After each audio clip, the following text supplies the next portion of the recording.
De la carta de San Pablo a los Colosenses.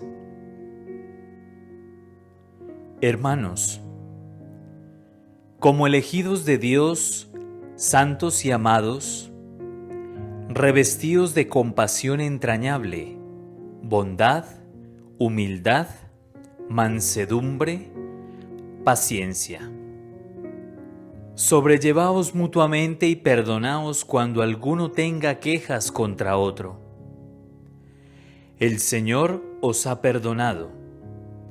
Haced vosotros lo mismo. Y por encima de todo esto, el amor, que es el vínculo de la unidad perfecta. Que la paz de Cristo reine en vuestro corazón. A ella habéis sido convocados en un solo cuerpo. Sed también agradecidos. La palabra de Cristo habite entre vosotros en toda su riqueza. Enseñaos unos a otros con toda sabiduría. Exhortaos mutuamente. Cantad a Dios dando gracias de corazón, con salmos, himnos y cánticos inspirados. Y todo lo que de palabra o de obra realicéis, sea todo en nombre de Jesús, dando gracias a Dios Padre por medio de Él. Mujeres, sed sumisas a vuestros maridos, como conviene en el Señor. Maridos, amad a vuestras mujeres y no seáis ásperos con ellas. Hijos, obedeced a vuestros padres en todo, que eso agrada al Señor. Padres, no exasperéis a vuestros hijos, no sea que pierdan el ánimo. Palabra de Dios, te alabamos, Señor.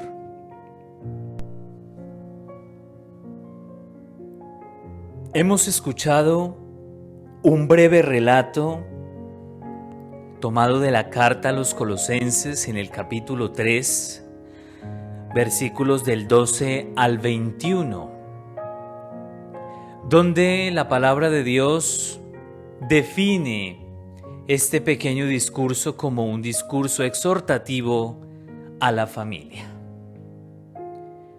Y qué interesante es este discurso que Pablo da a los colosenses y que la Iglesia nos lo pone de manifiesto en medio de estas fiestas de Navidad, en donde la familia pues tiene un significado especial, en donde se resaltan sus virtudes y su importancia dentro de la Iglesia y también dentro de la sociedad en la que vivimos. Es importante, hermanos, tener muy claro que la familia constituye un motor de desarrollo en la personalidad de Jesucristo. Porque es que Jesús no nace debajo de una piedra, o no viene en platillo volador o como si fuese un meteorito. La institución familiar es tan importante que el mismo Dios quiso nacer de mujer y someterse a la autoridad de papá y mamá.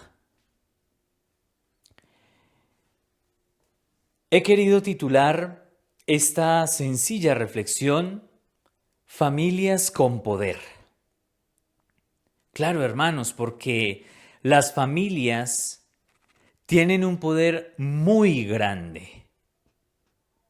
Algunas quizá un poder escondido, otras un poder dormido, pero todas las familias tienen un potencial muy grande, tienen la capacidad de incidir en la sociedad y en la Iglesia. El que las familias tengan poder, pues necesariamente debe evocar en todos nosotros los dones o los poderes, digámoslo así, que cada uno de sus miembros tiene.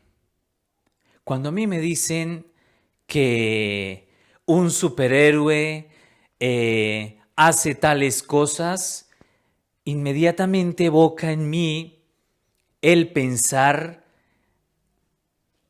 en aquellas cuestiones, en aquellas capacidades, en aquellas habilidades extraordinarias que le han capacitado para ejercer ese poder, volar o extender una tela de araña grandísima o traspasar paredes o ver a través de las puertas, en fin. Hay muchos poderes que revisten a los superhéroes. Y sí, hermanos, las familias también son superhéroes. También están revestidas de poder. Vamos a ver, hermanos, entonces, a la luz de la palabra de Dios, ¿cuáles son esos poderes? ¿O cuáles son esas bases? ¿O cuáles son esos fundamentos que la familia tiene? El primer poder o la primera base de la estructura familiar es la unidad. La unidad no es uniformidad. La unidad nada tiene que ver con la uniformidad.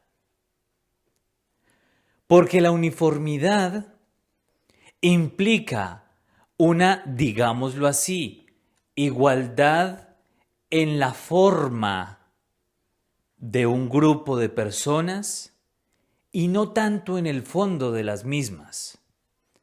Por ejemplo, en el ejército, cuando los militares tienen un mismo uniforme, unas mismas botas, un mismo equipamiento, muchas veces hasta un mismo lenguaje porque se manejan unos mismos códigos. Pero en la familia esto no funciona así. Porque en la familia la uniformidad dista muchísimo de la unidad. Primero, porque cada miembro de la familia es distinto. Segundo, porque cada miembro de la familia es único e irrepetible. Y tercero, cada miembro de la familia tiene su rol, tiene su papel, tiene, digamos, sus características propias que le ha revestido la naturaleza, que le ha revestido también su personalidad, su forma de ser, que le hace único.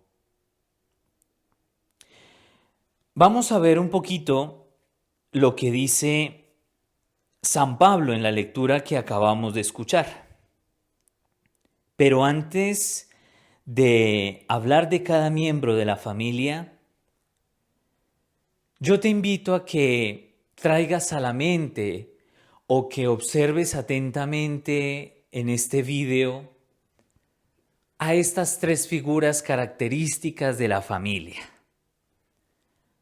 al niño, a María y a San José. Porque todo lo que digamos de la familia tiene como base la personalidad, las características, la espiritualidad y aquellas cualidades pues que han revestido a esta familia que se nos presenta como modelo de familias. No escogemos otro tipo de familia los cristianos. Tampoco, digámoslo así, en el mundo hay quizá una familia que sea un modelo al 100% para seguir, porque quizá puede haber algo incompleto. Y lamentablemente hoy ese concepto de familia se ha prostituido, se ha tergiversado o se ha forzado con calzador para concebir otro tipo de familia, otro tipo de agrupación social, otro tipo de forma de relacionarnos dentro de un núcleo más cercano. Y quizá eso dista realmente, hermanos, de aquello que se nos presenta. Ahora bien, no estoy queriendo decir aquí, ni mucho menos estoy condenando o discriminando otro tipo de agrupación social, porque cierto es, hermanos, que no todas las familias son monoparentales o no todas las familias están constituidas por papá y mamá. Quizá falta alguno de los dos miembros, porque ha enviudado o porque las circunstancias les ha llevado a hacer un parón en esa relación. De modo que la invitación es a que nos enfoquemos en cada uno de los personajes de la familia de Nazaret. Dice San Pablo: mujeres, sed sumisas a vuestros maridos como conviene en el Señor. Desde luego, esta frase es un poco fuerte y quizá hasta incómoda. Desde luego el feminismo la condenaría radicalmente, pero aquí no vamos a entrar en detalles ideológicos que no sé hasta qué punto tienen unos fundamentos sólidos. Lo que quiero que veamos es a la mujer como expresión de la belleza de Dios. Fijaros que lo que San Pablo dice: mujeres, sed sumisas a vuestros maridos como conviene en el Señor, tiene una inspiración mariana. María es el ejemplo perfectísimo de la sumisión a Dios, de la sumisión a su cónyuge, o sea, San José. Pero aquí no estamos hablando de una sumisión en donde hay una anulación de derechos. No estamos hablando de una sumisión en donde ella deja de ser lo que es para quizá entrar en una humillación que para nada es dignificante. No. Si nos detenemos a ver el Evangelio de Lucas, al principio, María se presenta como la humilde esclava del Señor. Humilde esclava del Señor, para que se haga en ella según su palabra. En pocas palabras, hermanos, aquí queda de manifiesto la importancia de una obediencia en el amor. Cuando yo amo a mi cónyuge, cuando yo amo a la persona con la que convivo y con la que he decidido pasar el resto de mi vida, pues es más fácil entender sus chocheras. Es más fácil asistirle cuando está enfermo. Es más fácil comprender aquellas inquietudes o aquellos caracteres que muchas veces por el trabajo o las circunstancias hacen que se altere. Y en ese mismo orden de ideas, pues es más fácil que uno crezca, porque el objetivo dentro de la unión conyugal es que el otro sea feliz.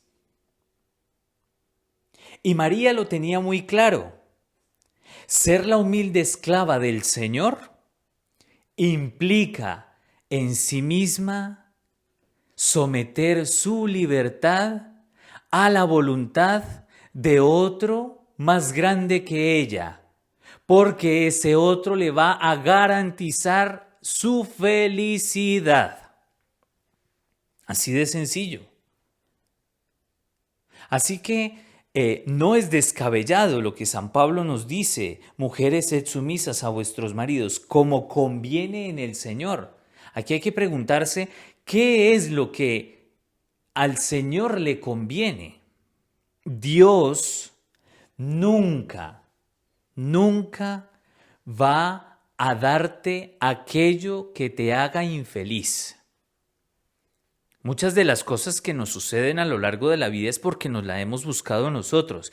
Y es más fácil colocar a Dios como un conejillo de Indias para echarle la culpa de mis responsabilidades, de mis irresponsabilidades.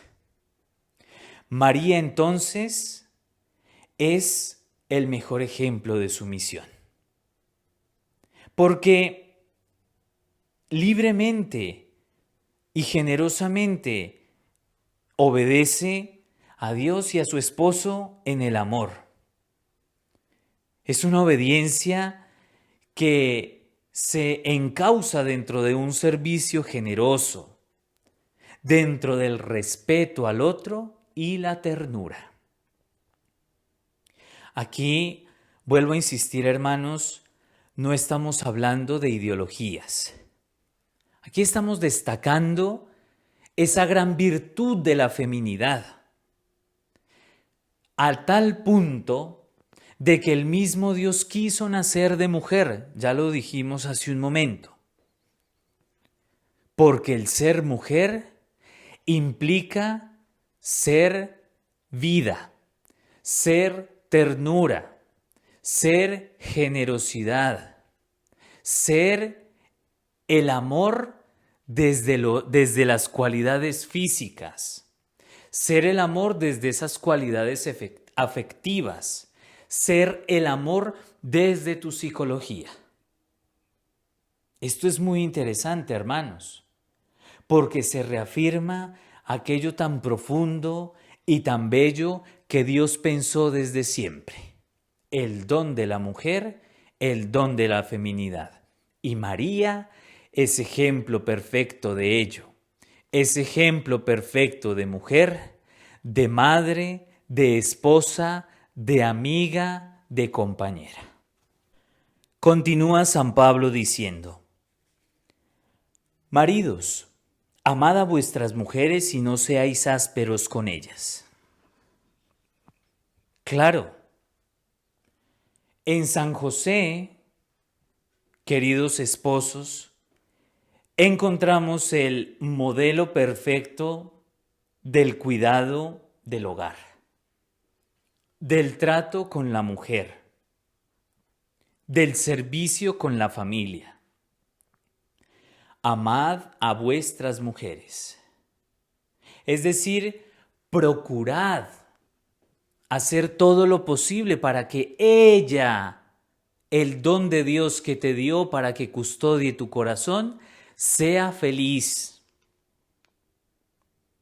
Ahora se me viene a la mente ese relato tan bonito del Génesis, cuando dice que de la costilla de Adán, Dios formó a la mujer. Y esta metáfora se da precisamente porque la mujer en el matrimonio custodia el corazón del hombre. Ese es el significado de este símil tan bonito que la palabra de Dios utiliza. San José ama a su mujer, no es áspero con ella, la cuida con esmero y delicadeza, la protege, la acompaña y le enseña. San José, desde luego, hermanos, dentro de la historia de la salvación, le tocó un papel difícil, pero un papel genial. Ser el padre adoptivo de un hijo que, seamos claros, él no engendró, pero que lo asumió como suyo, porque al igual que María, se dejó instruir por el Espíritu para entrar en obediencia, en sumisión a Dios, a un plan estupendo del que Él haría parte. Y también se dejó someter por la autoridad de María, que como ya os digo, hermanos, le custodia su corazón.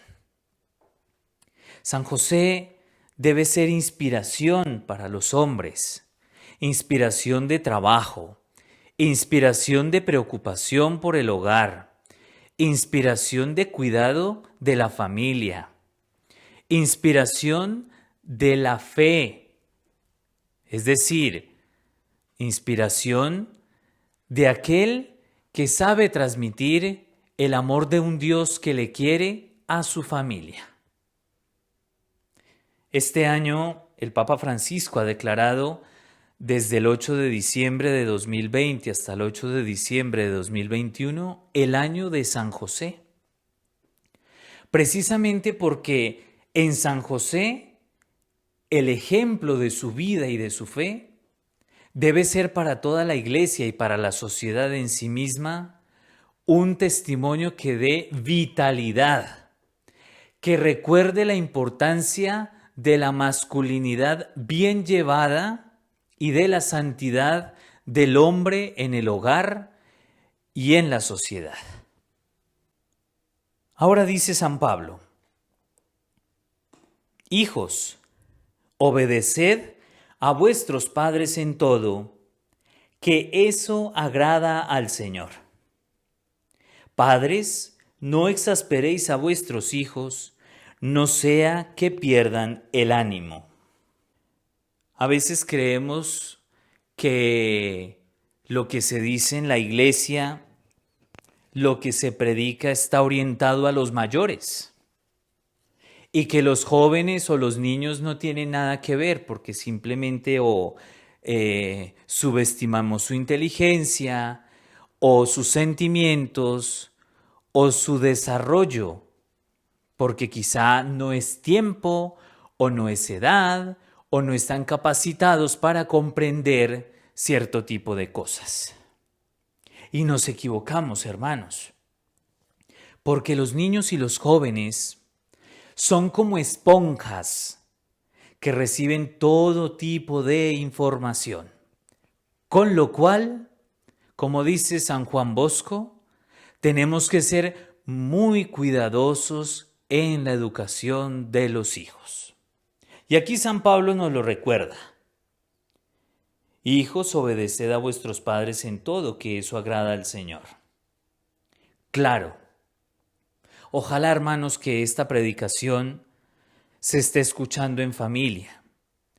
Si no es así, reenvíala a tus hijos, a tu esposo, a tus amigas, a tus amigos, a tu esposa.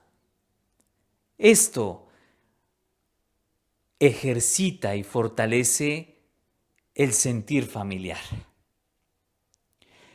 Hijos, obedeced a vuestros padres en todo. Claro, porque la obediencia a la autoridad de papá y mamá, como dice también hoy en la fiesta de la Sagrada Familia en el Evangelio de Lucas en el capítulo 2, casi en el versículo 40, el niño Jesús por su parte iba creciendo y robusteciéndose, lleno de sabiduría, y la gracia de Dios estaba con él. Con lo cual, la obediencia a la autoridad robustece. Eso quiere decir, hermanos, que los hijos se engordan. No estoy diciendo eso. Pero sí que estoy diciendo que su carácter se forja. Es fundamental la obediencia de los hijos siempre. A mí me parece relativo muchas veces eso de la edad de los 18 años. ¿Sí? Claro, de ahí en adelante, jurídicamente son personas independientes, pero la obediencia a papá y mamá debe ir siempre. Y mucho más en la infancia y en la adolescencia.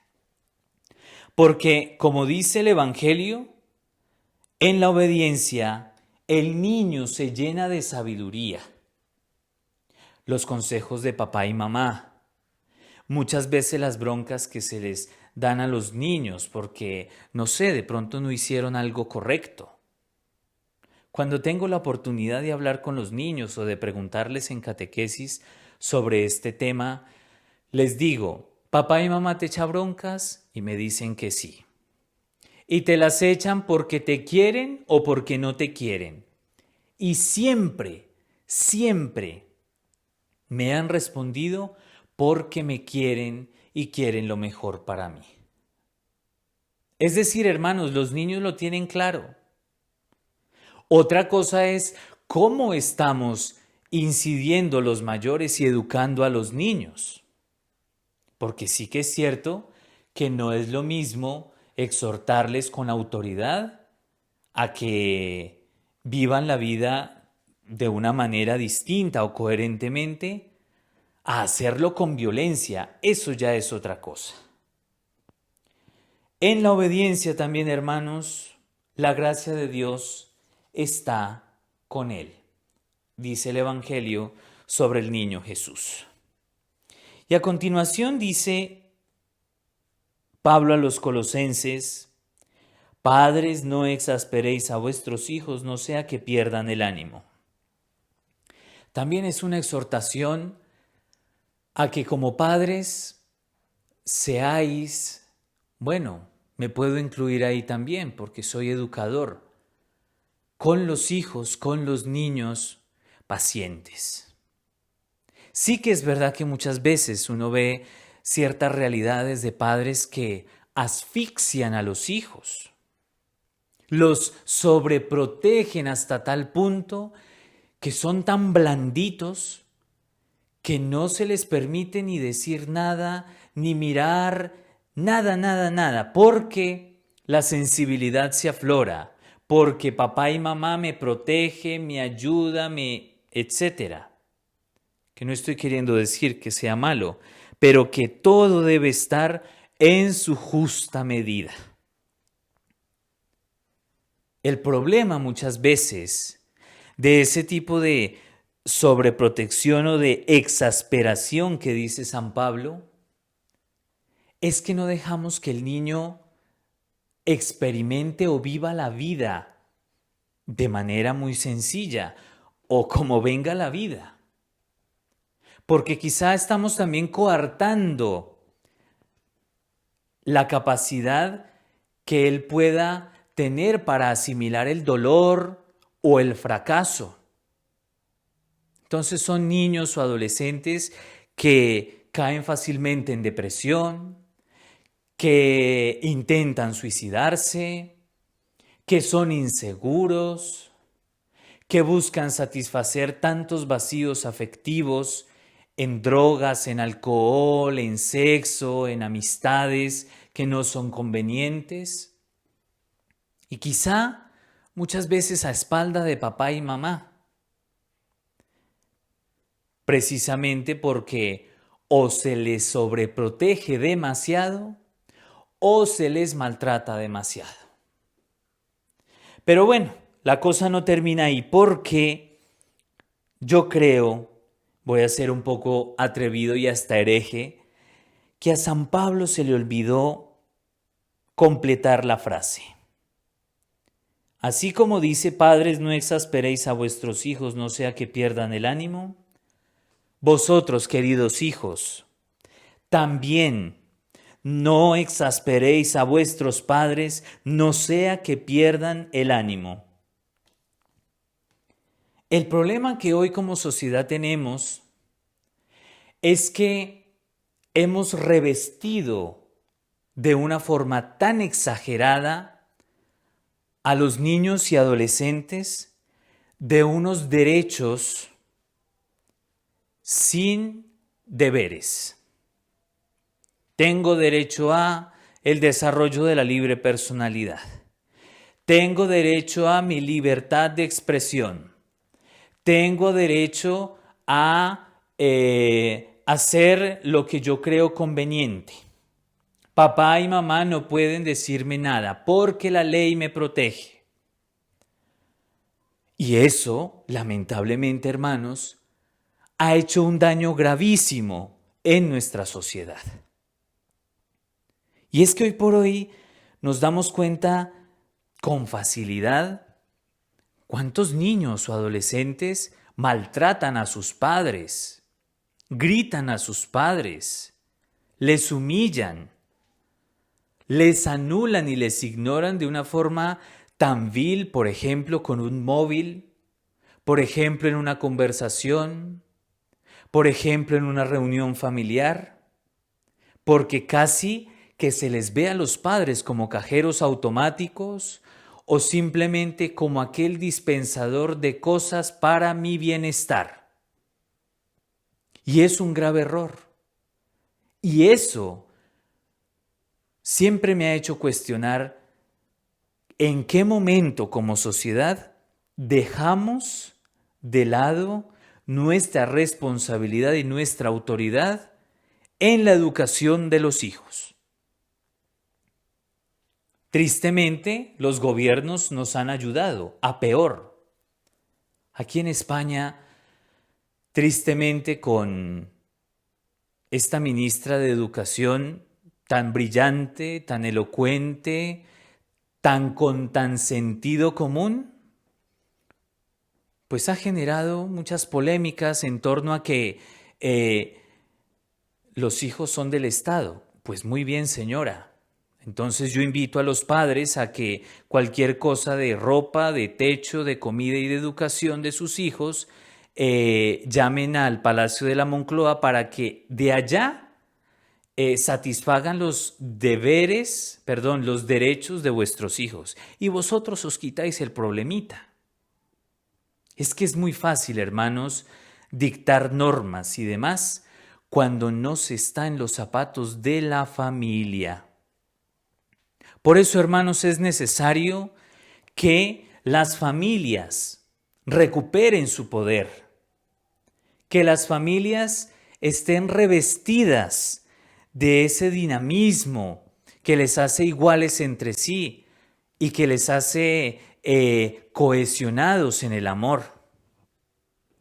No podemos como familias delegar la educación de los hijos, la transmisión de la fe a instituciones como el Estado, a instituciones como ONGs, inclusive a instituciones como la Iglesia, porque la responsabilidad principal y prioritaria de la transmisión de la fe, de los valores sociales y de la personalidad de los hijos es de los padres, es de la familia.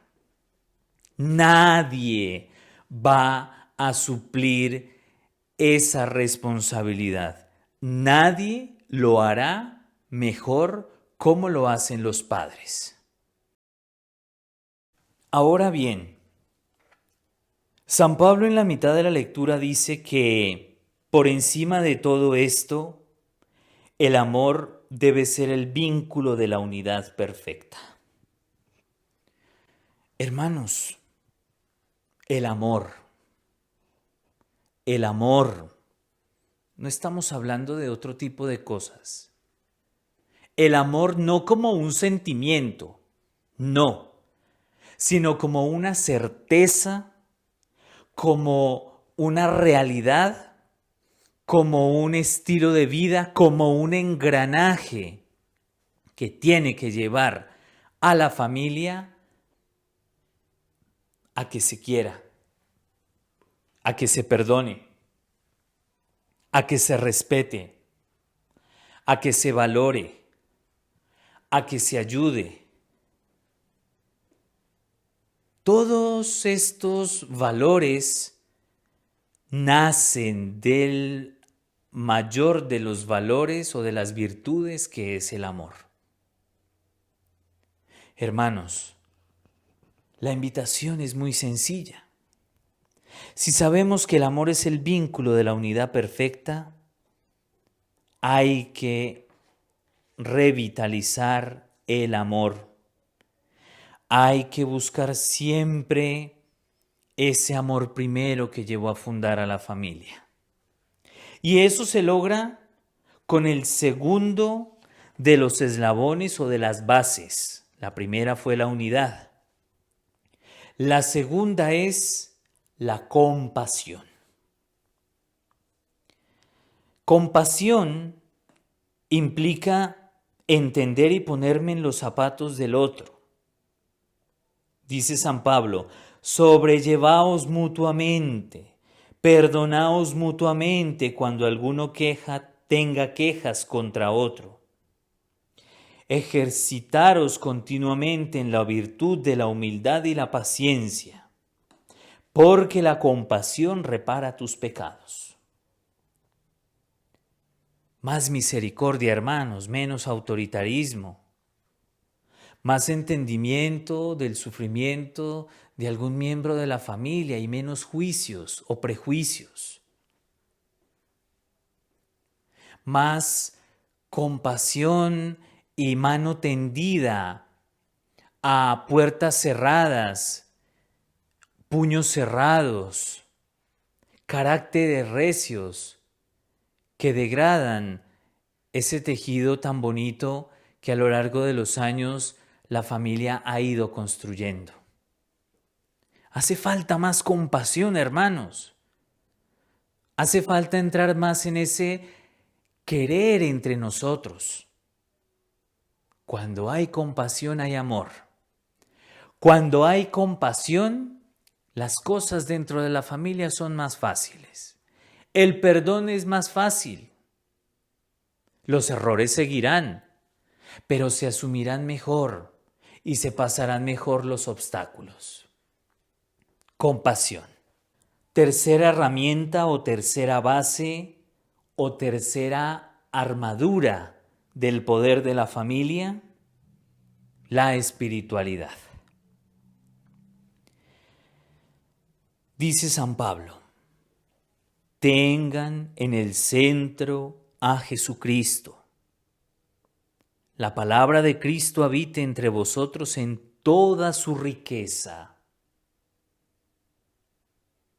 Cantad a Dios dando gracias de corazón con salmos, himnos y cánticos inspirados. Esto que os acabo de leer se resume en dos palabras: lectio y liturgia.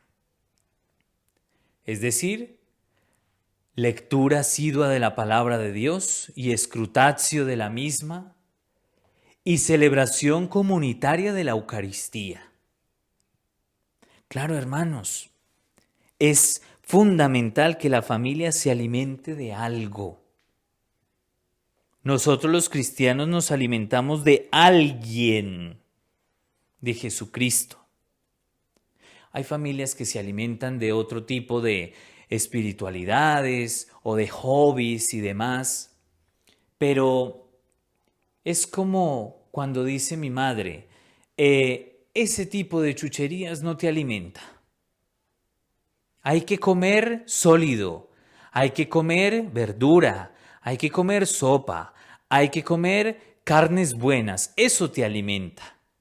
Y en el cristianismo nuestro alimento es lectura de la palabra de Dios, celebración de la Eucaristía y la comunión en tu hogar y también en la comunidad cristiana donde estás. Para mí como sacerdote es muy bonito siempre ver familias completas que vienen, y ahora en estos tiempos de COVID, en la parroquia hemos hecho, digámoslo así, familias burbuja. Es muy bonito ver a papá, a mamá, al hijo o a la hija. Y cómo mientras yo muchas veces predico o se leen las lecturas, están abrazados. O la hija está ahí achuchada con papá. O el hijo está sentado en las piernas de mamá. Eso es el alimento de la familia. Acordémonos, hermanos, de ese dicho popular tan bonito que dice: Familia que reza unida, permanece unida. Hermanos, como familia, bendecir los alimentos antes de comer, porque la mesa de vuestra casa es un altar. Qué triste que en muchas familias la cocina sea como un McDonald's, un autoservicio en donde no se relaciona nadie con nadie. Yo puedo entender de que pueden haber horarios laborales distintos, pero por lo menos saca como familia un día a la semana para comer juntos, bendecir los alimentos juntos, compartir juntos.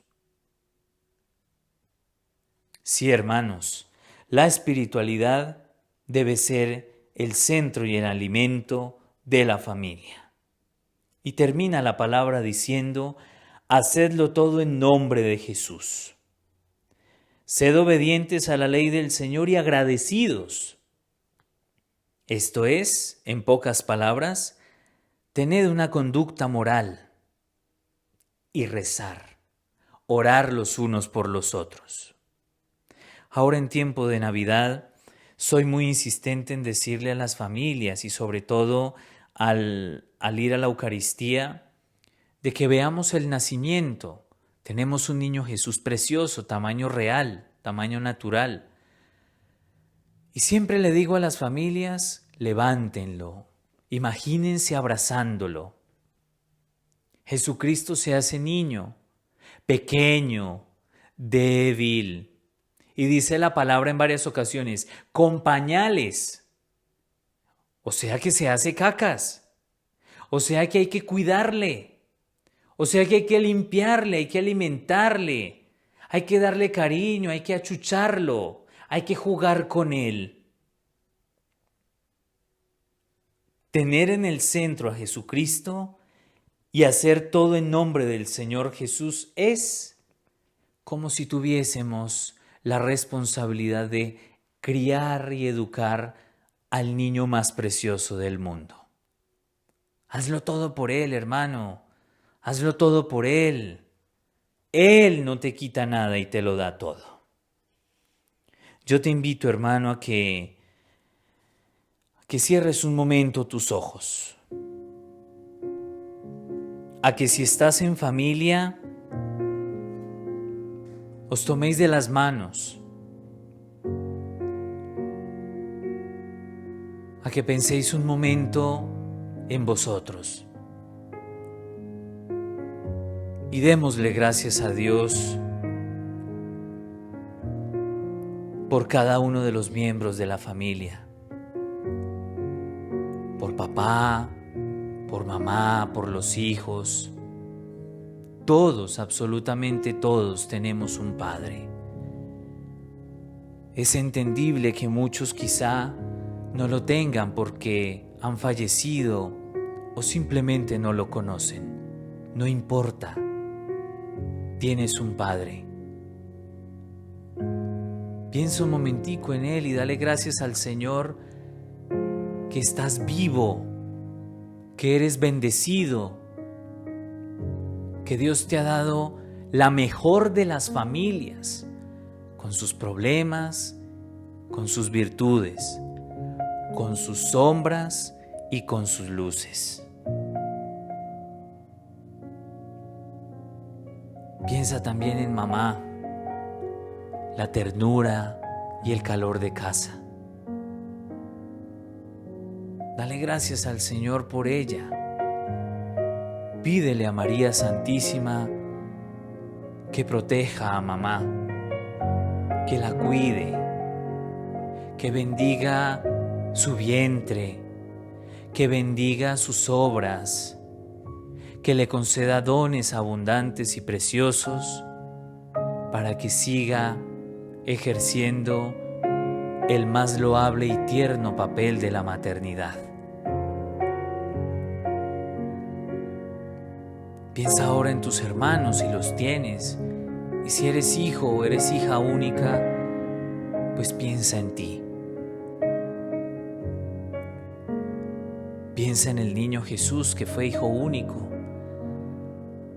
y dale gracias porque has nacido en la familia más bonita del mundo. Gracias, Señor, por el don de la familia. Gracias, Señor, por tu amor. Gracias, Señor, por enseñarnos que el don de la familia es el mejor de los dones en medio de una sociedad que la niega, o que la ataca, o que la quiere exterminar de muchas maneras. Gracias, Señor, por hacernos conscientes en este año 2020 del valor de la familia, del valor de la vida, del valor de los nuestros. Puede que la economía se acabe, puede que los gobiernos pasen, puede que estructuras físicas se caigan, puede que enfermedades lleguen, pero la familia no pasa. Bendito seas, Señor. Alabado seas, Señor. Glorificado seas, Señor, por el don de la familia. Bendice mi familia. Santifica mi familia. Concede a nuestros familiares difuntos, a papá o a mamá, o a algún hermano, o a la abuela o al abuelo, el descanso eterno. Y prémiales tantas bondades, tantos desvelos, tantos trabajos o tantos sufrimientos que pasaron en tierra para mantener su familia a flote, para hacer que su familia sea feliz. Te pedimos, Señor, que nos bendigas y nos guardes. Te damos gracias y nos consagramos a ti. Bajo tu amparo nos acogemos, Santa Madre de Dios. No desoigas las oraciones que te dirigimos en nuestras necesidades, antes bien líbranos de todo peligro, oh Virgen gloriosa y bendita. Amén. Salve, custodio redentor y esposo de la Virgen María. A ti Dios confió a su Hijo. En ti María depositó su confianza. Contigo Cristo se forjó como hombre. Oh bienaventurado San José, muéstrate Padre también a nosotros y guíanos en el camino de la vida. Concédenos gracia, misericordia y valentía, y defiéndenos de todo mal. Amén.